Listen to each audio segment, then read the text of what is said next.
What if I told you that the fruit sitting on your kitchen counter right now, the one you've been eating every single day because you thought it was helping you sleep, is actually the reason you've been lying awake at 3 in the morning staring at the ceiling? A study published just weeks ago in the Journal of Clinical Sleep Medicine has sent shockwaves through the medical community. Researchers followed over 4,000 adults over the age of 60 for 18 months, and what they discovered completely contradicts everything we've been telling patients for decades. This fruit, the one your doctor probably recommended, the one every health magazine has praised as a natural sleep aid, was associated with a 47% increase in nighttime awakenings in seniors. 47%. I'm Dr. Evelyn Moore. I've spent 23 years in internal medicine, and I've seen thousands of patients walk into my office exhausted, frustrated, and desperate for answers about why they can't sleep. For years, I gave them the same advice everyone else did. Eat this particular fruit before bed. It contains magnesium, it has tryptophan, it'll help you relax. I was wrong, and today, I'm going to tell you exactly which fruit I'm talking about, why it's been sabotaging your sleep, and what you should do starting tonight to finally get the rest your body has been craving. But before I reveal the name of this fruit, you need to understand something crucial about how your aging body processes food differently than it did 20 or 30 years ago. Because without understanding this, you'll just replace one mistake with another, and to explain this properly, I need to tell you about Margaret. Margaret was 71 years old when she first came to see me. She was a retired librarian, a grandmother of 4, and she had always been the kind of person who took care of herself. She walked 2 miles every morning before sunrise. She ate what she thought was a healthy diet. She took her vitamins. She did everything right. But Margaret hadn't slept through the night in almost 2 years. She sat in my office that first day, her eyes red and tired, her hands trembling slightly from exhaustion. She told me she used to sleep like a baby. 8 hours, no problem. But something had changed around her 69th birthday, and she couldn't figure out what. I wake up at 2, sometimes 3 in the morning, she said, her voice cracking, and I just lie there. My mind races, my heart pounds. Sometimes I don't fall back asleep until 5, and then my alarm goes off at 6:30. I asked her about her evening routine. Oh, I've tried everything, she said. I stopped drinking coffee after noon. I bought blackout curtains. I even got one of those white noise machines my daughter recommended. Nothing helps. Then I asked her about her diet, specifically what she ate in the hours before bed. Well, I have a light dinner around 6, she said, usually some grilled chicken and vegetables. Then around 8, I have my evening snack. What's your evening snack? I asked. She smiled, like she was about to tell me something she was proud of. A banana, she said. Sometimes 2. I read that bananas help you sleep because of the magnesium. I've been eating them every night for almost 2 years now. 2 years. The exact amount of time her sleep problems had been going on. I didn't say anything right away. I just made a note in her chart. We ran some tests, checked her thyroid, looked at her medications. Everything came back normal, but I had a suspicion. I asked Margaret to do something that seemed counterintuitive. I asked her to stop eating bananas for 2 weeks, just 2 weeks. She looked at me like I had lost my mind. But Dr. Moore, she said, bananas are supposed to help sleep. Everyone says so. I know, I told her, but humor me. Margaret was skeptical, but she agreed. We scheduled a follow-up appointment for 14 days later. When she walked into my office 2 weeks later, I almost didn't recognize her. The redness was gone from her eyes. She was standing straighter. She looked, for lack of a better word, alive again. I slept through the night, she said, tears forming in her eyes. For the first time in 2 years, I slept through the night, 4 nights in a row. That was 3 years ago. Margaret still sends me a Christmas card every year.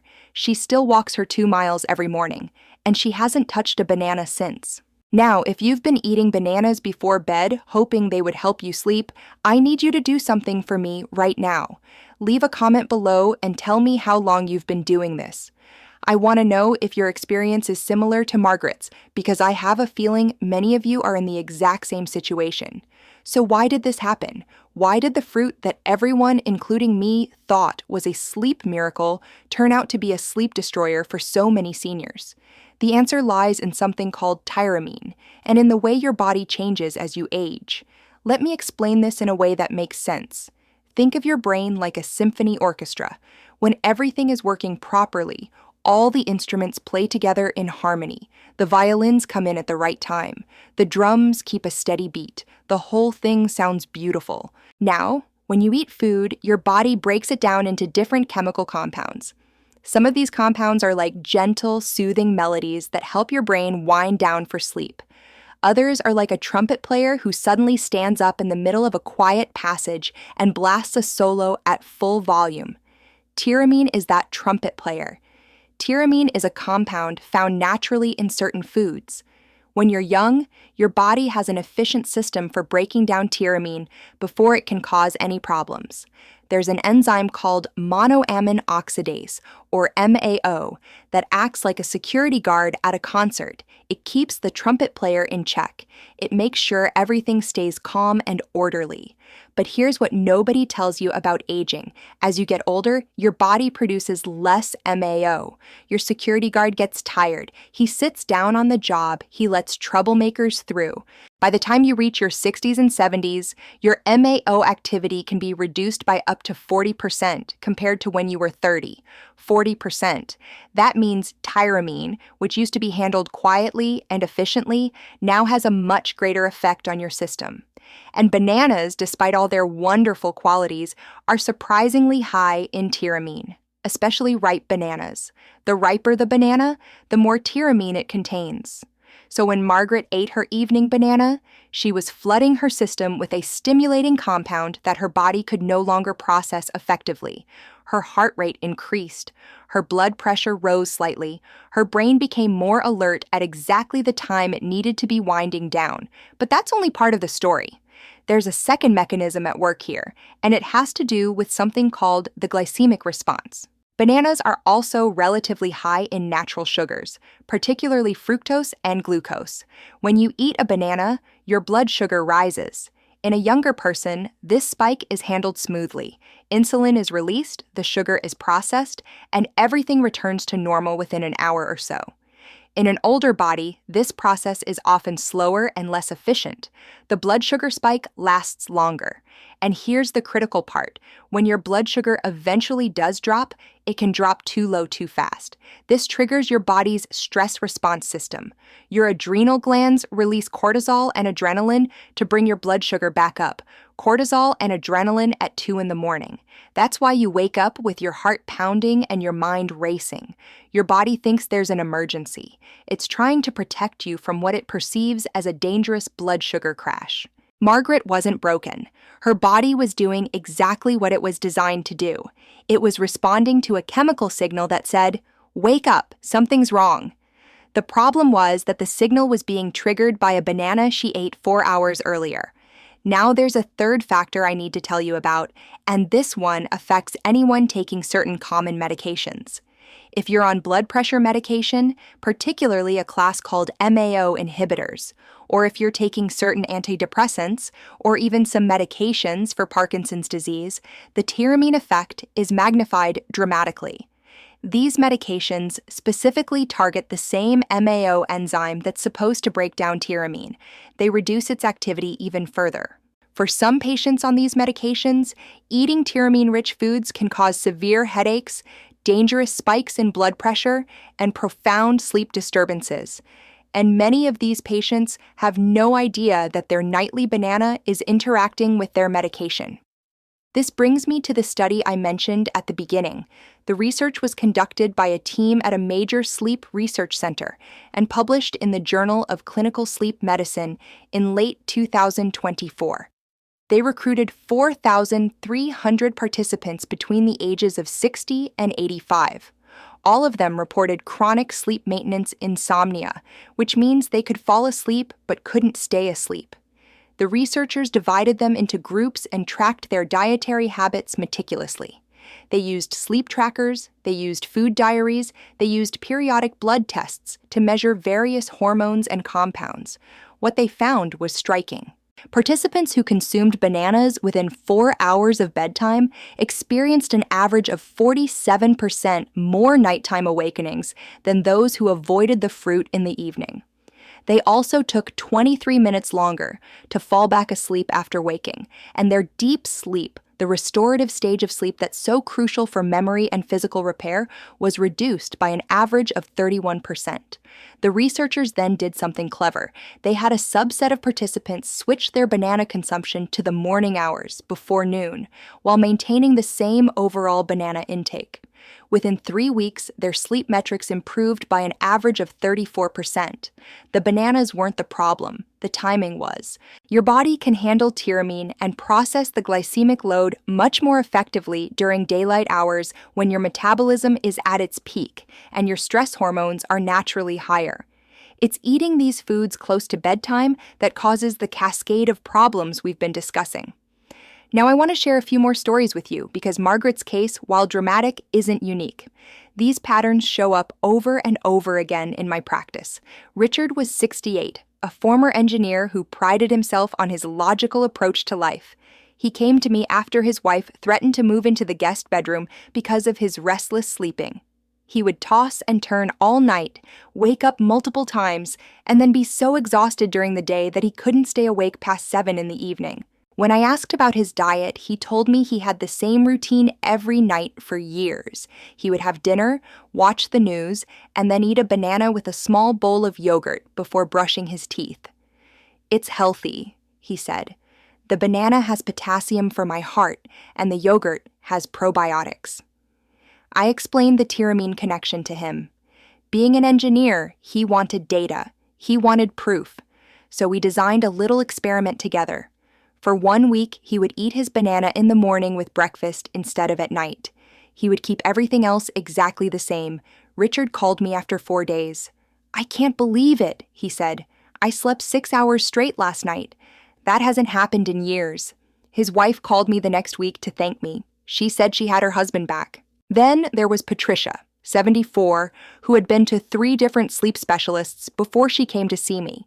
She had done sleep studies. She had tried melatonin, magnesium supplements, prescription sleep aids. Nothing worked consistently.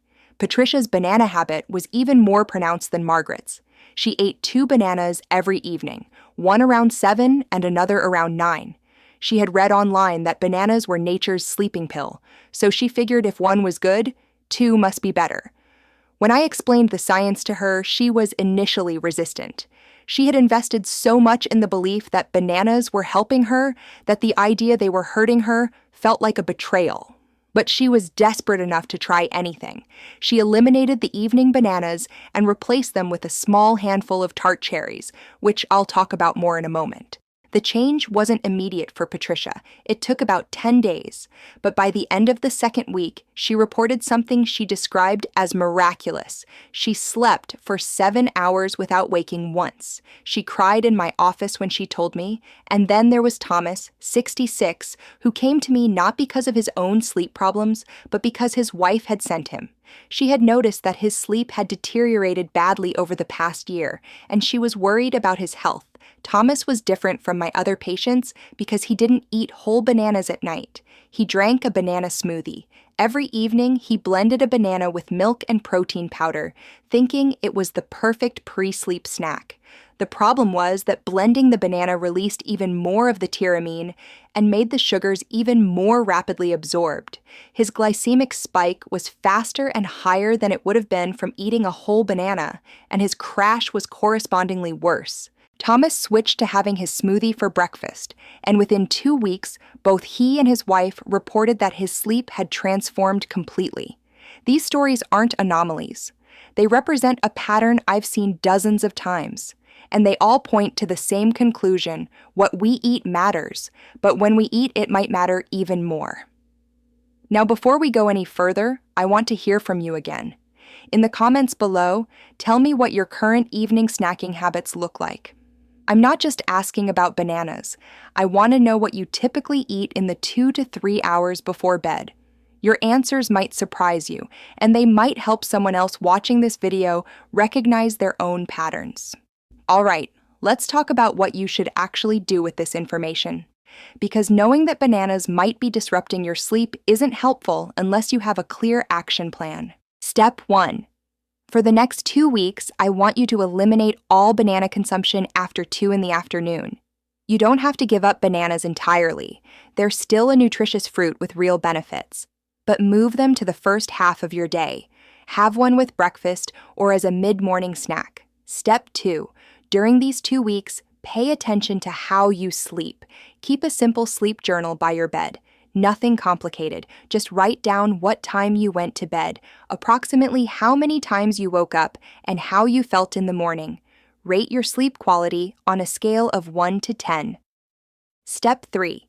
If you're currently taking any medications, particularly blood pressure medications, antidepressants, or medications for Parkinson's disease, look up whether they interact with tyramine.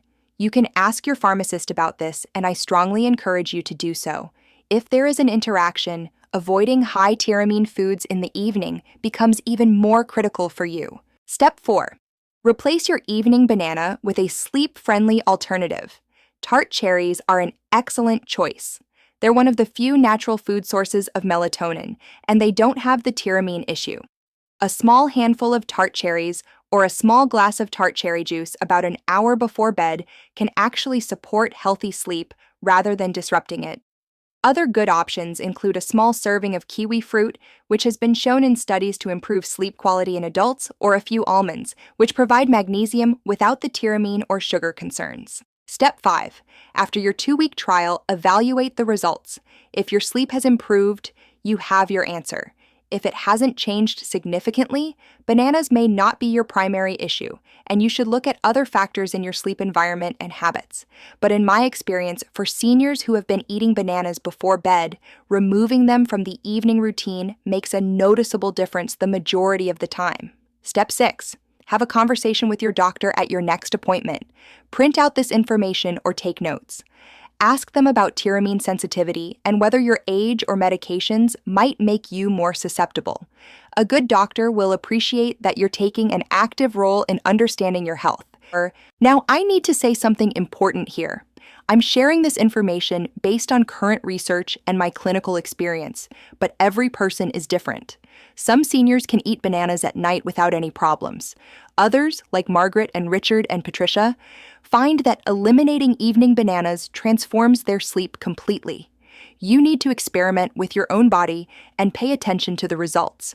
And always discuss significant dietary changes with your personal physician, especially if you're managing any chronic health conditions. The goal here isn't to make you afraid of bananas. The goal is to help you understand that your body has changed as you've aged, and the advice that worked for you at 40 might not work for you at 65 or 70 or beyond.